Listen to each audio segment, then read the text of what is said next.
I actually was going through divorce, so marriage counseling. And he was going to be focused on primarily what he talked to me about the metaphysical and stuff like that. So that was back in January of this year. So me and Tom been working pretty close since January. So I will say with Tom, it felt natural. Like I didn't have to do anything different than what I was really doing. It made me more aware. And I know for me, and especially in the black community, a lot of times it's therapy. You don't need therapy. You need to do this. You need to pray more. You need to do this more. But with Tom, I felt like he just made me be more aware and cognizant of that, and it really helped me. I mean, when I met Tom, I was crying all the time. And I was so upset, so just sad, and he started, making me live more purposeful. So I was just setting my intentions on how I wanted things to go. I mean, things start going like that. I mean, is every day perfect? No, but. So when I started setting my intention, it was more okay, I know how I want my life to look. I know how I want it to be more peaceful. I don't want to be in a marriage where it's just I'm always on edge. I'm walking on eggshells and I'm doing that. Even though I was still in that environment, with time, I was able to flow through until stuff started happening. I filed for divorce. That was something I've been playing with for years, but with time I actually went and did it, and then I stuck to it. 2 weeks before everything really changed, Tom told me, he said, set the intentions on how you want your life and set your intention to this, that he will be out your house soon. And literally, that following week, he had to go. The court ordered him to go. And I was like, okay, Tom, okay, because you have a focus point. Yeah, so Tom used this helmet. He had a diagram like a helmet on how we all program. This is our program stuff, and from birth and our family and all this, and how we trying to go outside of our natural programming. When you start going outside that programming, you can start to see life from a different angle. I wasn't so focused on my situation when I went outside the programming. Yeah, my husband still be verbally abusive and all of this, but at the same time, what Tom was telling me was, don't feed into that negativity. Go outside the programming. You could see that even the words felt like they started bouncing off of me. I was able to still, like I said, keep going through with my plan and stay focused, because honestly, without Tom and my faith, I probably would have just gave up. Like I said, with Tom, he was set the intention to see this come to an end. But you see those little nuggets of stuff, that the universe is telling us, giving us signs. And that's what we say, look for the signs.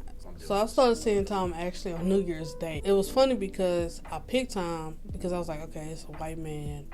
My husband will respect the white man. So let's just go ahead and pick Tom. So I picked Tom.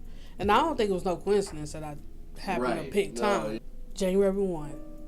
I talked to Tom every week, and then I think our last meeting in February, the second or third week in February, I was like, you know what, Tom right. And once he said that he didn't want to see me and my husband together anymore because it was just tumultuous and we weren't getting nowhere, I was like, this is it. This is my sign. He's not even trying. And that March 1st, I filed, and Tom was even shocked. He was like, wow, he was like, you did it. And I was like, I had to. I mean, you was there. So ever since then, like I said, it hasn't been easy, but I mean, I could see how far I have come.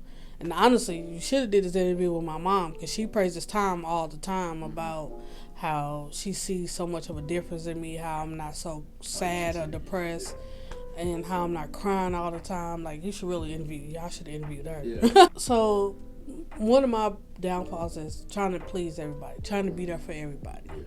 And with time, he made me realize that. He was like, you do know it's going to be okay if you, can't be there.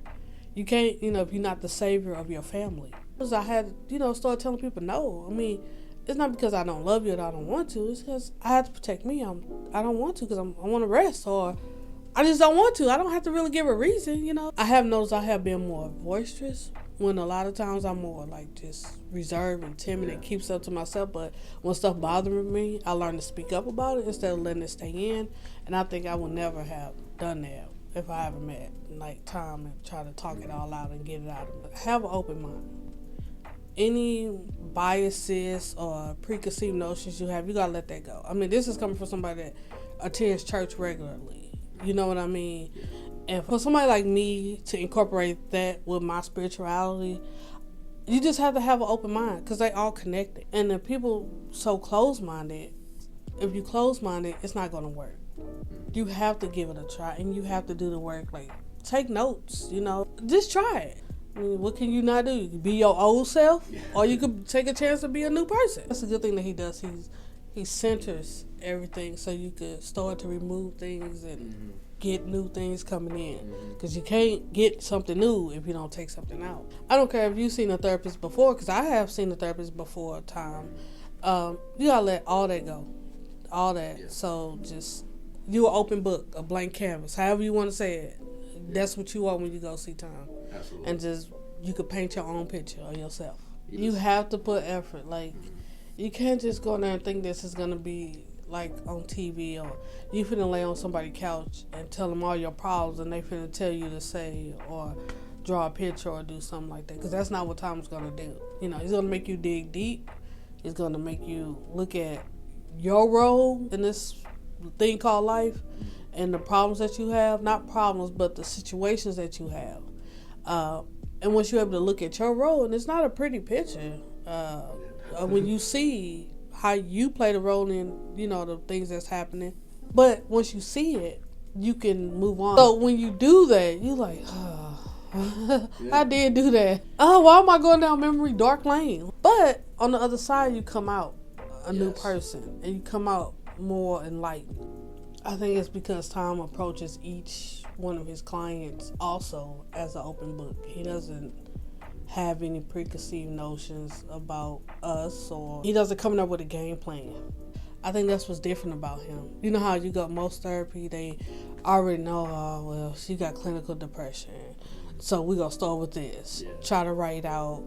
He don't come at you like that. It's just all just flows. Yeah. I can't really describe it, but it all flows, and he don't come at you like with no already pre-thoughts or already nothing like that. So that's what I do like about Tom. Like, he is also an open book as well when he approaches his clients.